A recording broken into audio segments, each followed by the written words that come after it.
of their day. Also, is just to put a little bit of pressure. Don't mess it up, we're all watching. MSC, in case you're wondering, stands for Mediterranean Shipping Company. Now, as we start to pass the front of this ship here, you can see our two sports stadiums there off to the right. The charcoal colored stadium there is Safeco Field. Safeco Field is a single-use sports stadium. It's home to one team and one team only. That's our Major League Baseball team, the Seattle Mariners. No cheers. I've been a Mariners fan for 10 years, to the roughest 10 years of my life. So that's okay. Someone yesterday said, we wish we were not a Cubs fan. Oh. Now, Safeco Field, again, home to the Seattle Mariners. We are really hoping we make the playoffs sometime in the near decade. But Safeco Field cost $517 million to construct, making it the most expensive single-use sports stadium when it was built in 1999. Then the Yankees found out. But at least we have that $67 million retractable roof, which can open or close in about 15 minutes. So pretty cool on that.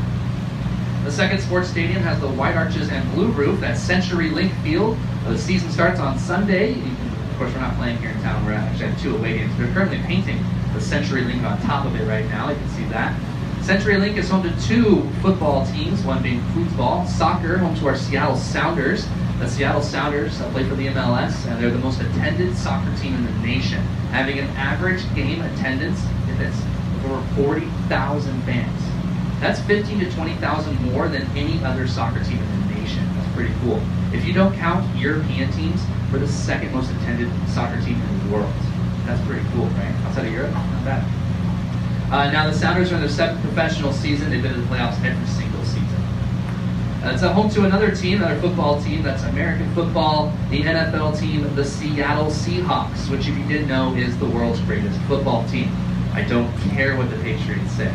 If you are a Patriots fan, it's okay. Go talk to Becca and Zach at the bar. They'll show you where the less inflated life jackets are. Now, the Seahawks, they've been to 3 total Super Bowls. 2005 was the first one. That was against the Steelers. We don't want to talk about that.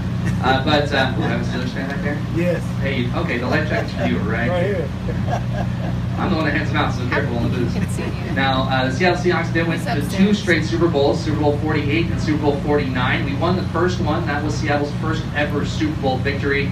We went to the next Super Bowl, Super Bowl 49. We probably should have won that one. Not going to talk too much about it. Instead, I'm just going to pass. Probably should have handed that one off, right? Yeah. It can get pretty deflating to talk about. Now, the Seahawks are going to a 3rd straight Super Bowl. Don't worry, are there any 49er fans on board? I know you guys are hosting the Super Bowl. We'll hold on to the trophy for you. All right, off to our right. I can talk about football all day. I'll spare you guys. All right, off to our right, you're going to notice the small white tower with a pyramid on top, kind of off by itself. That is the Smith Tower. Smith Tower is pretty cool here in Seattle because it was Seattle's first ever skyscraper. That small white tower was built July 4th, 1914. When it was built 101 years ago, it was the 4th tallest building in the world outside of New York City. It was the tallest building west of the Mississippi River until the Space Needle was built here in Seattle almost 50 years later, showing you just how young the West Coast really is. Now, if you're wondering who L.C. Smith is, that is the same Smith as Smith and Corona typewriters.